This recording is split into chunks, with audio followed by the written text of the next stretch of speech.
welcome. These will be my thoughts on Young Jedi Adventures, Season 2, Episode 20, the Spaceport Setback / the Mission Mix-Up. Now, the episode is for 6 years and up, and so will this video be. Outside of the video recommendation, because I'm not sure I have one that is appropriate for that age, so I'm trusting you to not click on the video that I'm recommending if you are indeed a child. But then, I mean, I've made a bunch of videos. There might well be a video one click away where I swear like a sailor. So, I don't know. It feels silly for me to... I'm just letting you know. Anyway.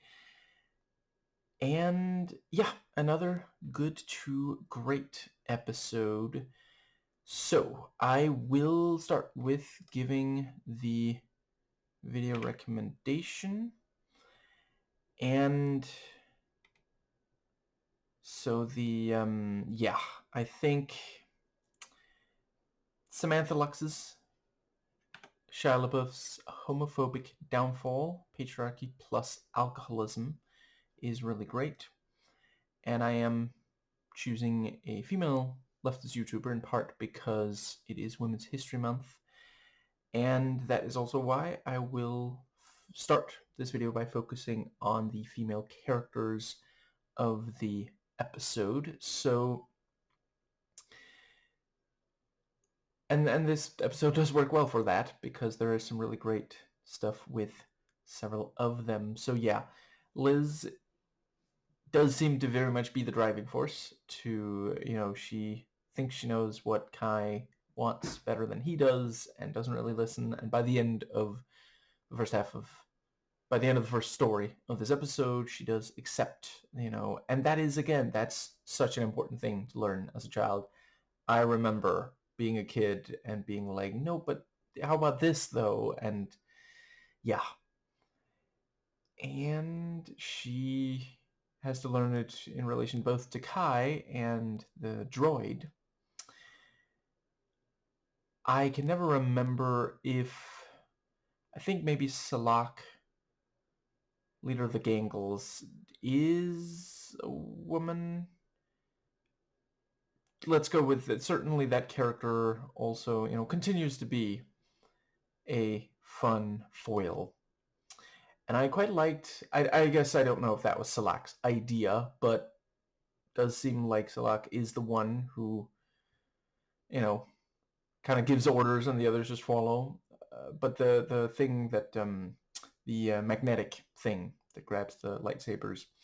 Should there perhaps have been something about the Jedi younglings taking that thing out before they just used lightsabers again? I don't know. And that also brings us to Hootie, who I'm fairly sure I know, but just in case, let's still keep it gender neutral. So yeah, Hootie, again, I feel like we've seen Hootie before, but I do not remember all the stuff from earlier in this show. But yeah, it was great. I really like that the thing of, Liz bumps into Hootie, not knowing that this is someone Kai knows, and, first apologizes because that's what she would normally do, and then is like, oh, right, pirate. So she puts on an act, and Hootie just does not care. It's not until, like, Kai realizes, oh, hey, this is Hootie, that they, that more develops there. But yeah, very clever, sneaking them up there, and Hootie, tricking the Gamoran, I think that's what that species is called, the guard there, which, yeah, lot of young guys. I feel like the Gamorrean, whatever. The guard is male coded. Lot of men, if someone, like, I mean, it is essentially flirting. Like, it's flirting that's acceptable for a 6-year-old to see, but it is flirting. Yeah, that can work on a lot of other young men. And I think that does pretty well cover. Yeah, so and the second, story of the episode also works well. I will say, those of us whose age is no longer in single digits did pretty much immediately realize, oh yeah, Zia, why else would Zia have like put the two coordinate sets behind her back before giving, it's a very simple magic trick. But then again, yeah, if you are like 6, you might have been fooled by it. And it also doesn't exactly like ruin the episode or something if you did, yeah. And yeah, because and that's, again, it's super important. Barely an inconvenience. Well,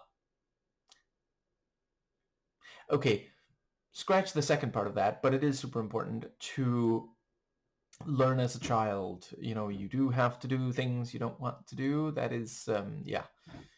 So, and in real life, it tends to be like chores rather than going on spacefaring adventures. And I think that does. I do boo Nash showing up twice and no mention of two moms. Although I guess at least they don't have her say parents instead of moms. So that's something. And yeah, that was also great. The thing about like, oh, so I don't have to go into the pirate fortress? Yeah, thank you. And then in the second one, yeah, pointing out, Kai is always doing something. And yeah, it is, sometimes that is something that can help resolve a situation. And also the others learning from, oh, hey, Liz will take a moment to think, and the singing, which, yeah, there are animals who, find something like that at least soothing. I have heard of such in real life as well. And just one of those. In some ways, animals are very much like us, which, technically we are animals as well. And I guess I was a tiny bit confused near the end when Liz finds it. She says, Nash, RJ, I found something, and it's like they're right next to you, and it looks like, as much as you've dug up, like, it feels like that shot should have been like, you know, just her barely uncovering something rather than having it looks like she already dug a lot of dirt around this thing. And I guess for all of that time, maybe she just wasn't sure she had found something yet. Maybe she thought it might be just all in her head or something. I don't know. And I think that does pretty well cover. Right. I also really like that they shared that with, they said on the, right before the lackluster Wi-Fi cut out, the on the hollow disk, they told them, hey, we did something you would do, and that helped Kai and Nubs realize that it is about learning from each other. So yeah, very nicely done on that. And so to be clear, this is a progressive channel. We do not do bioessentialism on here. So rather, what I'm talking about is socialization. A lot of women and girls are socialized to communicate more openly than boys and men. I think that might cover that entire, let's see. Yeah, so other than that, in the first part of the story, I thought it worked well. Every so often we get a reminder that Kai is really tired. And also, yeah, waking up from a nightmare and needing to take a calm day. Yeah, I suppose that doesn't really end when you're a kid, but yeah, that is something kids also experience. I will say, when I saw the look on Liz and Nub's face, right after Kai said, at least I can relax today, I thought there was going to be like Kai, you slept through entire day yesterday, so it actually is a training day today. And I guess I was a little surprised that the two pirates were just like, they didn't even react until they were like, oh, hey, we can steal this. They're not like, hey, you kids get off our, ship. But I guess they were just waiting for them to put the thing down. Maybe they couldn't believe their luck. And I think that does pretty much cover. I will say the part about, what was the line again? Nubs, you're squishing me. That felt like, trying to get the 6-year-olds to be like, I wish Nubs could squish me. Oh, right. Mom, Dad, buy me that overpriced toy. Or stuffed animal. Are those toys? I do not know. And I think that does cover entire first. Right, yeah, the action. Great as usual. Really cool with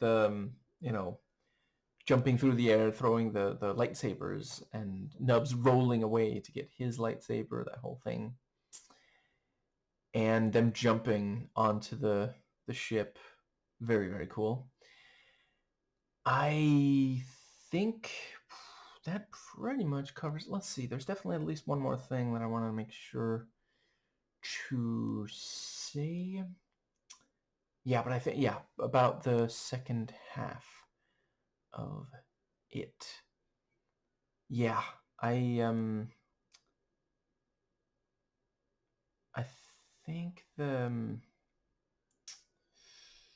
yeah, I like the point about, they're so distracted because they're, like, oh, we don't want to be doing this mission, that they don't watch where they're going and end up damaging the speeder bike. And I think, yeah, so they do end up finding, yeah, and singing to it. And it does indeed work. And I'm not made of stone. It's very cute. I understand finding it appealing. Although at this point, every time I see a bantha, first thing that pops into my head is Ming-No was so happy to be on the back of one of those in, I just realized I completely forgot to mention at the start of this video that there might be spoilers for Star Wars. But I guess it's not really a spoiler. She has appeared in Star Wars at some point or another. She might be on a bantha. But yeah, they bring baby bantha back. All the boys don't know how to act. And let's see. I also really appreciated the fact that a song was actually important to the plot. Like, I think it's too bad that so many adults feel shame over loving music. Like, it's kind of treated as something like, it's a little frivolous. Or maybe at most it's like, I don't know, I guess, maybe Friday night, Saturday night, that kind of thing. And it's like, I'm sorry.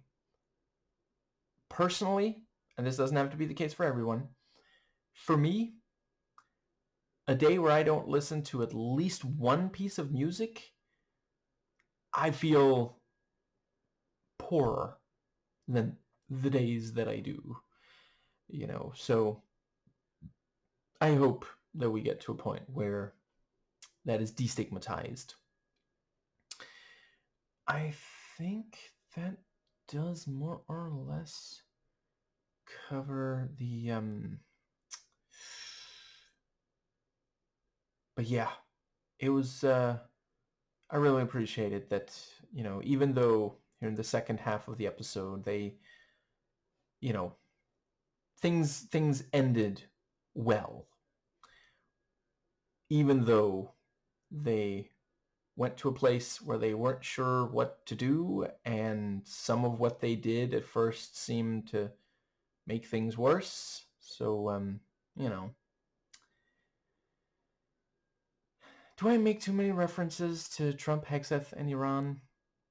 It just feels relevant. I feel like I would be amiss to not say it. And I guess that does pretty much cover... I feel like there's at least one more thing that I really wanted to make sure to say.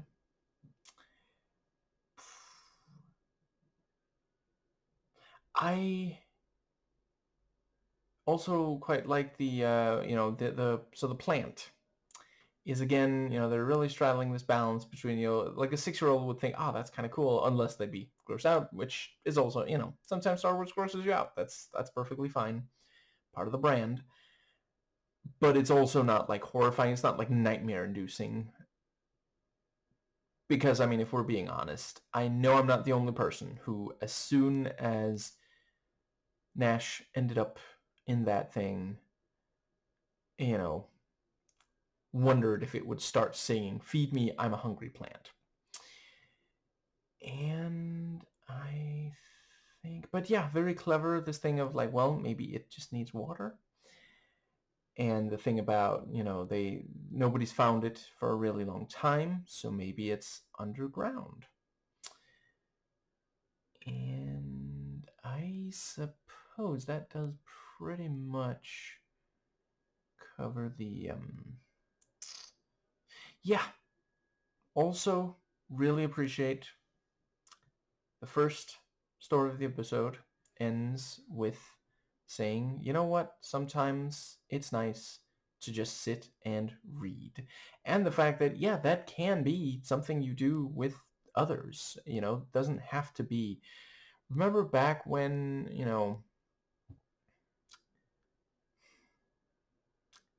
some years back, there was a very popular series of books that, at least to some extent, were for children. And like, after there had been a bunch of talk about like, oh, how do we get these kids to read? Suddenly it was like, oh, these kids are reading too much. Yeah. That does make me wonder, though, and you probably, you know where this is going by now, but I'll get to the punchline real quick so you aren't just waiting impatiently.